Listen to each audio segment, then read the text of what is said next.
Bienvenidos a la lectura orante con las Sagradas Escrituras. Este viernes de esta segunda semana del tiempo ordinario, seguimos en el camino de la escucha del evangelista Marcos. Hoy en el capítulo 3, versículos del 13 al 19. Oramos el oído, el corazón, dispongamos el alma para escuchar esta proclamación. En aquel tiempo Jesús subió a la montaña. Llamó a los que quiso y se fueron con él. A los 12 los hizo sus compañeros para enviarlos a predicar con poder para expulsar demonios.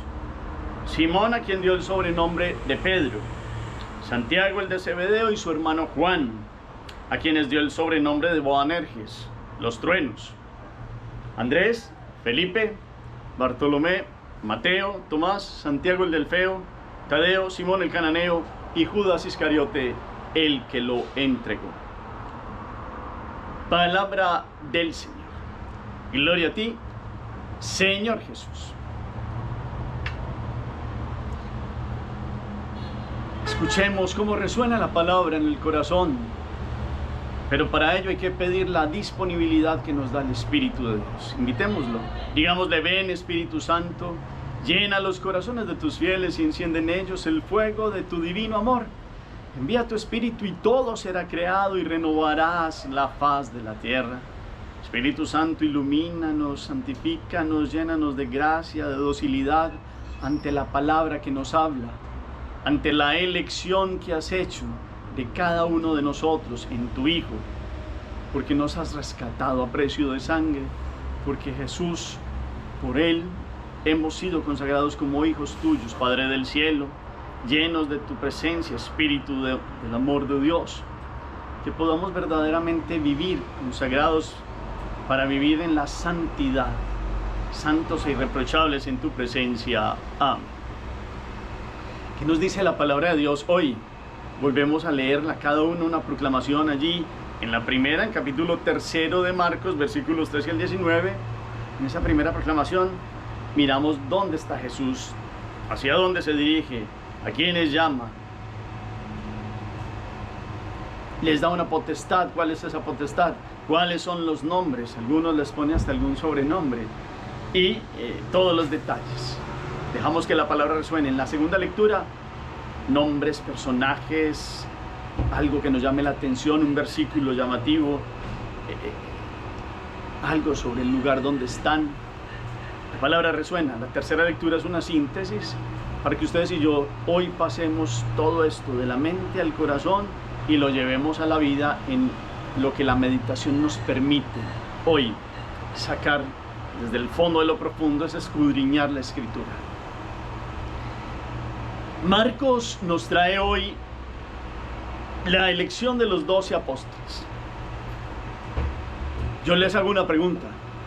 Hasta lo que llevamos de la lectura de Marcos, ¿cuántos apóstoles ha llamado antes de este evangelio? 2, 3, 4, 5.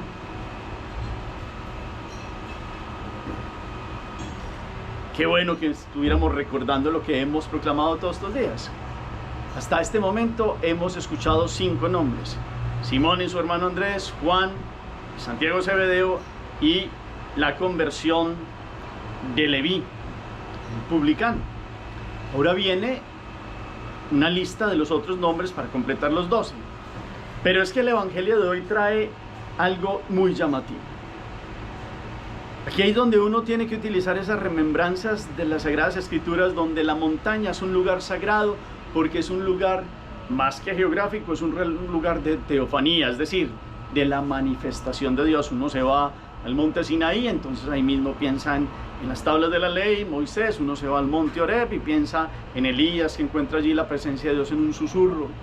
Y uno siempre está pensando en el monte Horeb, donde Abraham iba a ofrecer a su hijo Isaac, o en el monte Sión, donde está construida Jerusalén, también, que viene a ser ahí el Moria, y todo el lugar de los montes de la Judea, también donde está puesta sobre lo alto del monte Sión, Jerusalén, el monte de las bienaventuranzas, donde Jesús da la enseñanza máxima de este evangelio que Él nos da. y el monte de la multiplicación de los panes y de los peces, donde hay toda una providencia divina y toda una manifestación de Dios. Ahora dice, subió a la montaña, y en algo muy puntual, un llamado a 12 hombres. Eran muchos, llegó a tener 72 discípulos, pero a 12 los elige, ya no solo como las 12 tribus de Israel. Este 12 tiene el contenido simbólico de este nuevo pueblo de Dios que es la iglesia.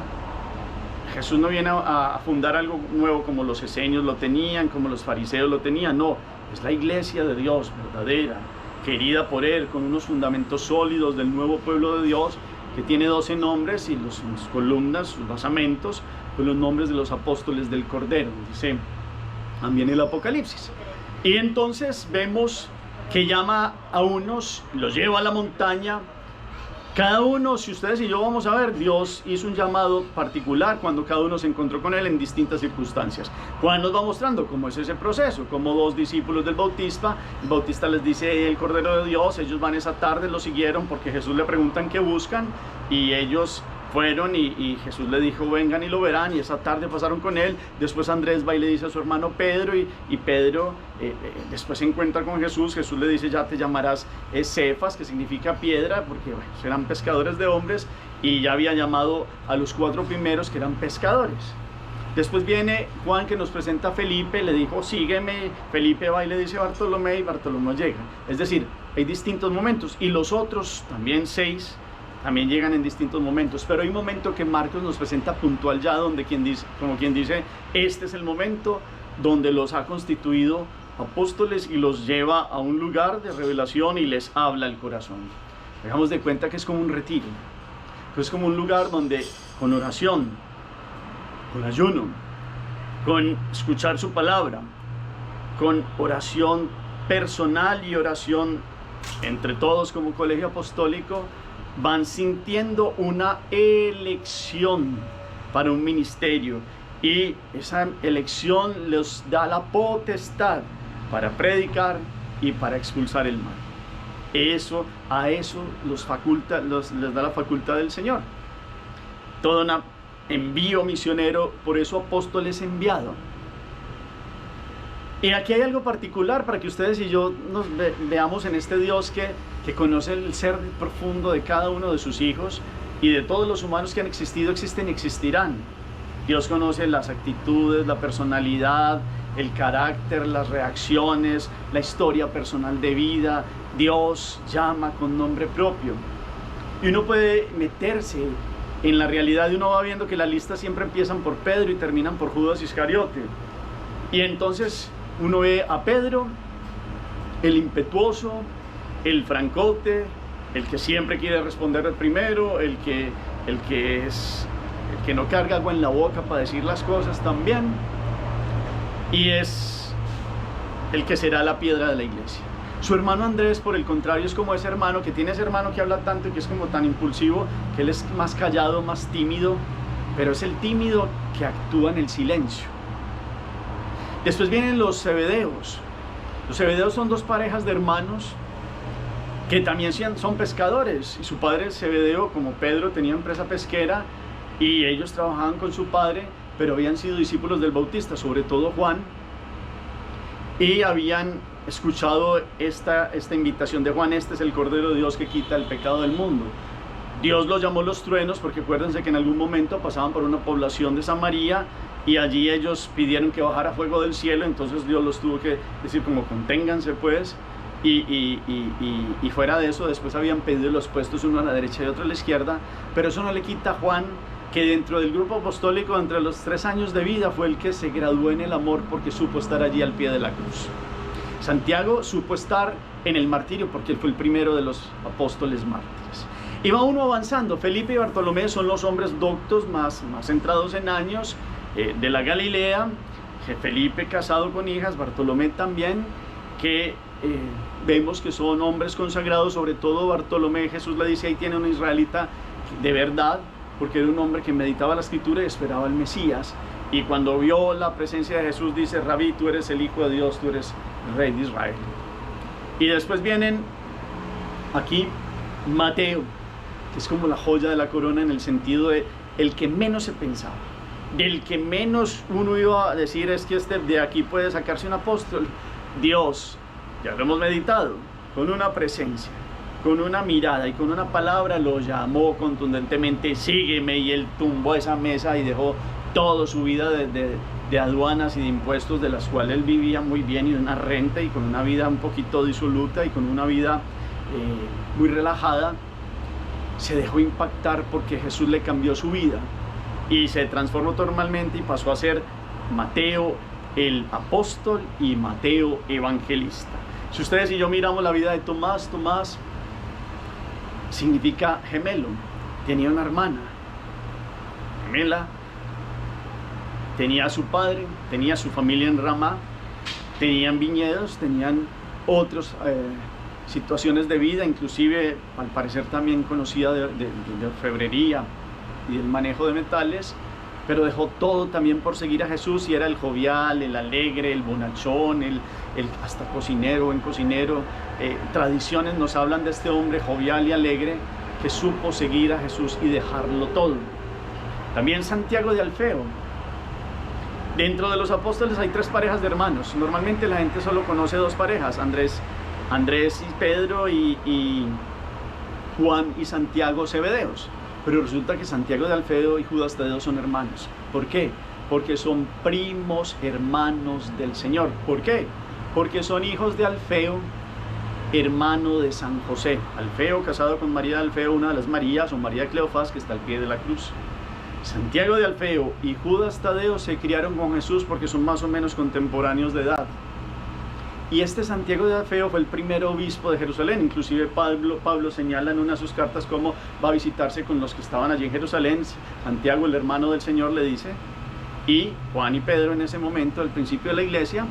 Pero Santiago es el hombre que más se parece a su tío San José, no solo físicamente, sino en santidad. Judas Tadeo es el valiente, el hombre impetuoso también, de carácter fuerte, porque anhela vivir como su primo hermano, el Señor Jesús. Ojo, no son hijos de María. María no tuvo más hijos. Cuando se habla hermanos, se habla de primos hermanos. Son estos que les estoy diciendo. Inclusive Santiago de Alfeo y Judas Tadeo tuvieron otros 2 hermanos que se llamaban José y Simón, que eran mayores, que al principio les costó seguir a Jesús. Por eso hubo una división en la familia. Por eso lo escucharemos algo mañana en el Evangelio, que algunos de sus familias decían que no estaban en sus cabales. Pero ya vamos a profundizar el tema.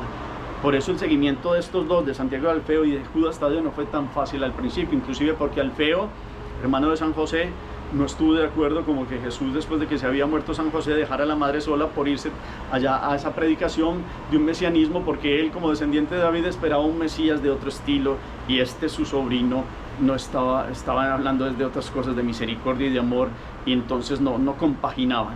Entonces a esto les costó inclusive persecución, incluso de su padre y de sus hermanos al principio, y fue difícil para ellos, pero con fuerza y valentía siguieron a Jesús. Santiago el de Alfeo y Judas Tadeo. Se le dice Tadeo por valiente, para separarlo también de este otro Judas que fue el que lo entregó. Simón el cananeo, o Simón el celota, un hombre muy particular, ya maduro. Su padre era un hombre importante, pero seguía la corriente celota, esos que esperaban la liberación de Israel con las armas. Y le había transmitido una enfermedad a su hijo, Simón, y es leproso. Una enfermedad de la piel. Después de haber sido muy importante y de seguir estos caminos de ser celota, pues se le había contagiado esta enfermedad. También se le dice el cananeo, no solo porque digan que nació en Caná, sino porque su madre es cananea. Su padre tenía su esposa, pero esta esposa no le pudo dar hijos, y hacía como se utilizaba en Israel. Con una de sus criadas tuvo un hijo, que es Simón, que lo crió la otra señora, la esposa verdadera del padre de Simón, y se crió también en un ambiente grande, pero sufrió la enfermedad. Esa enfermedad lo llenó de una sabiduría y una purificación. Jesús lo curó y lo sigue Simón con toda la fuerza. Si ustedes van a ver la unción como la narra Marcos, hablan de la casa de Simón el leproso. Simón, el cananeo, Simón el celota, un hombre que la enfermedad lo pulió y que la curación de Jesús les llenó de una fuerza para seguirlo, y amó el camino de Jesús y lo siguió totalmente. Y queda Judas Iscariote. ¿Quién era Judas? Del que más esperaba. Del que más uno pudiera decir estaba más preparado porque se crió en el templo, en el sentido de que estaba con los hijos de los fariseos, de los saduceos, de Anás, de conocía todos los intrínculis, llamémoslo así, toda la formación allí. Inclusive por eso después lo buscaron a él, porque sabían que él era un poquito vanidoso, que le gustaban las cosas del mundo, porque como él esperaba un Mesías de esos, político, guerrero, empezaron a trabajar su corazón. Judas tristemente no comprendió el mesianismo de Jesús, es decir, el ungido traía una salvación distinta, que era la de la misericordia y la del amor, no un rey guerrero del cual él sería un ministro, y cuando vio que esto no se iba a cumplir, lo vendió al mejor postor, porque conocía a los personajes, porque entonces si este no me dio lo que yo quería, entonces yo conozco a estos poderosos y los entrego y estos me van a dar puestos y así voy a ser grande en Israel. Y cuando vio lo que había cometido, se suicidó. Entonces vemos aquí todos los distintos matices, las distintas formas de ser, los distintos caracteres, personalidades, cómo Dios los moldeó como el alfarero que modela la arcilla. 3 años no fueron suficientes, porque vemos como muchas veces no comprendieron.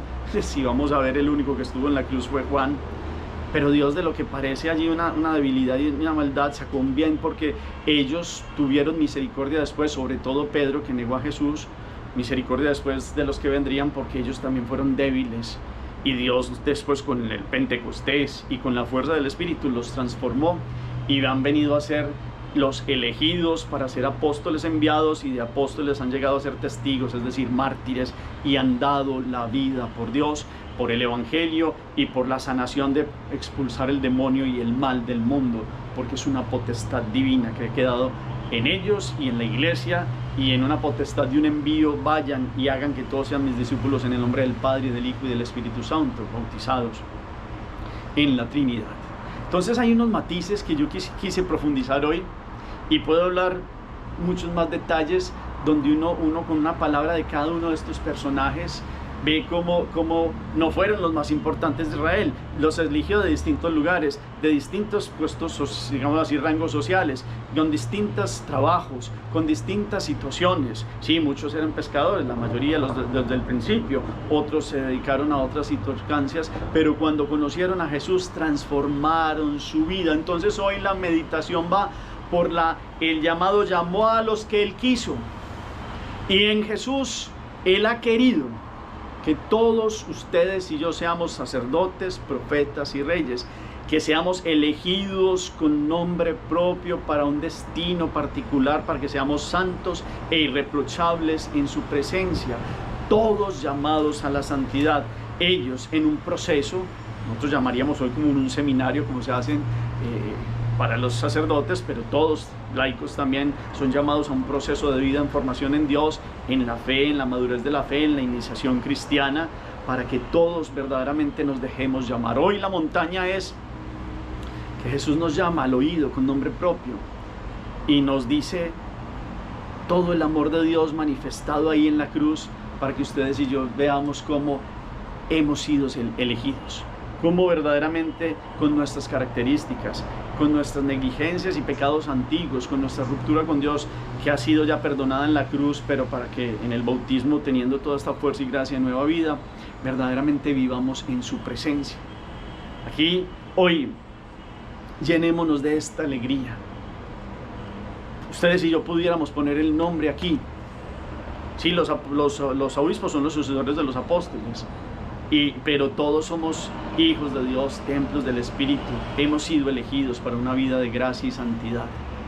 Pongamos nuestro nombre aquí, porque nuestro nombre está en el corazón de Dios, porque Dios quiere llamarnos, porque cuando llamó a todos estos que les acabo de nombrar y que nos dice el Evangelio, con sus detalles y características, Él sabía cómo los iba a modelar y cómo cada quien en su tiempo iba a responder. Juan fue el que alcanzó la madurez del amor y estuvo allí en la fe, en la cruz, el más joven, el que menos, pues los otros eran mayores y pudieran ser más fuertes de carácter y tal cosa, y el amor le dio una fuerza que lo permitió estar allí.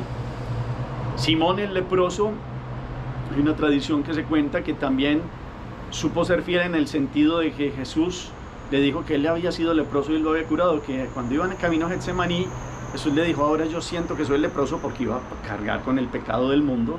Jesús no cometió pecado, pero cargó con el pecado del mundo. Entonces le pidió como que con lo que iba a pasar, él después, cuando los apóstoles estuvieran desbandada, los llevara a la casa de Lázaro, que era el lugar seguro, y después de allí pasarían al lugar del cenáculo, donde fue el que el Señor se les apareció resucitado, pero como que ayudará a que sus hermanos, después de estar tan tristes de haber abandonado al Señor, los reuniera para que después el Señor pudiera encontrarlos más adelante en la resurrección. Y también ha cumplido aquello. Pedro, después de su triste negación, acuérdense ustedes que Juan, cuando van a arrestar, nos dice Juan que cuando van a arrestar al Señor Jesús y lo encuentran allí, Jesús dice, yo soy, y caen todos derribados. Y Jesús es el yo soy, la luz del mundo, yo soy el camino, la verdad y la vida. ¿Qué hizo Pedro en el momento decisivo? Le preguntaron quién era él, si era seguidor de Jesús, dijo, no lo soy. Y dijo 3 veces, no lo soy, y no lo soy. Pero después Jesús lo perdona y lo rehabilita y le dice, apacienta mis corderos, apacienta mis corderos, apacienta mis corderos. Y Pedro adquirió allí la misericordia de Dios y salió fortificado en Pentecostés, y de ser pescador llegó a ser pontífice y dio la vida. Y los otros desde sus realidades de vida se transformaron. ¿Cuánto ustedes y yo entonces no podemos mirar todo ese proceso que Dios ha hecho con nosotros, y desde nuestras realidades cuánto Dios nos sigue transformando para enviarnos a predicar su nombre y a ser santos en el mundo de hoy? Hagamos oración. Bendito sea, Señor, por tu presencia, gracia y misericordia. Te alabamos, te bendecimos, porque eres grande, porque nos has llamado con un nombre propio para una misión de vida, para ser santos y irreprochables delante de ti. Hoy miramos nuestra historia personal de vida y vemos que has sido tú el que has estado respaldándonos siempre, para que verdaderamente veamos tu gracia y abramos la puerta de nuestro corazón a tu invitación. Hoy reconocemos nuestras limitaciones. Hoy reconocemos que nos ha faltado responderte a ti. Hoy miramos tantas realidades de tiempo perdido donde no hemos sabido encontrarte en los hermanos, en la invitación al amor. Queremos desde hoy verdaderamente seguir este camino de tu gracia, para que verdaderamente podamos ir enviados como los apóstoles para llevar tu presencia que cura el mal del mundo, quita el enemigo y el maligno de una generación que sigue siendo tentada, pero que con tu fuerza y tu gracia de la cruz sigues trayendo tu victoria hoy a esta generación.